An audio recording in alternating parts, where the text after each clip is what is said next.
Українська народна казка «Котик і півник». Жили собі, були собі котик і півник.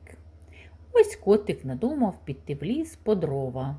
Та й каже він до півника: «Сиди, півнику, на печі та їж калачі, а як прийде лисиця, не обзивайся». «Добре», – каже півник. Пішов котик, а ось і лисиця біжить. Стала під віконце та й приказує: «Півнику, братику, відчини. Як не відчиниш, вікно розіб'ю і тебе заберу». «То-ток, не велів коток», – озивається півник. Ось лисиця віконце видерла, борщик вийла, півника забрала, несе його, а він гукає: «Мій котику, мій братику, несе мене лисиця, за кленові ліси, за круті гори, за швидкі води, порятуй мене». Котик почув, прибіг, одняв півника у лисиці, приніс додому та й каже: «Дивись, півнику, завтра я далі піду в ліс. Як прийде ще раз лисиця, не обзивайся, бо я вже можу тебе й не почути». «Добре», – каже півник. От другого дня пішов котик по дрова, а півник виліз на піч та й сидить. Та й знову біжить лисичка й стукає у віконечко: «Півнику, братику, odчини. Як не odчиниш, вікно розіб'ю і тебе заберу». «То-ток, не велів коток», – озивається півник. Вона знову в хатку залізла, борщик вийла, півника забрала. Несе його до нори, а він співає: «Мій котику, мій братику, несе мене лисиця, за кленові ліси, за круті гори, за швидкі води, порятуй мене». Раз проспівав, не чує котик.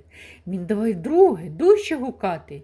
Почув котик, прибіг таки, відняв півника, насварив та й поніс додому. А другого дня каже до нього: «Я сьогодні дуже далеко до лісу піду.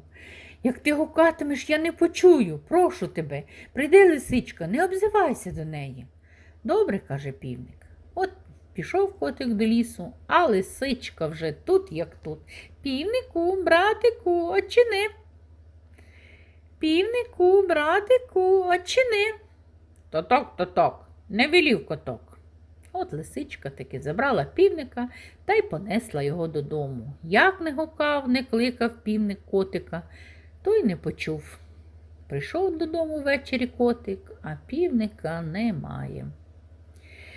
Зробив він собі бандуру, взяв мішок, молоток та й пішов до лисички. Сів біля її нори, заграв та й співає: «Як у лиски, новий двір, 4 дочки на вибір, 5-й синко ще й Пилипко. Вийди, лиско, подивися, чи хороше граю». А лисичка тим часом поляниці пекла. От старша дочка й каже їй: «Піду я, мамо, подивлюся, хто це так гарно грає, і паляничку віднесу». «Іди», – каже лисичка, та й дала їй паляницю. Пішла дочка, а котик її цок та в лобок, та в мішок, та й далі на бандурці грає. Ось і друга дочка каже: «Піду, мамо, і я подивлюся, і паляницю віднесу». Пішла й та, а котик знову її цок в лобок та в мішок, та й знову на бандурці грає.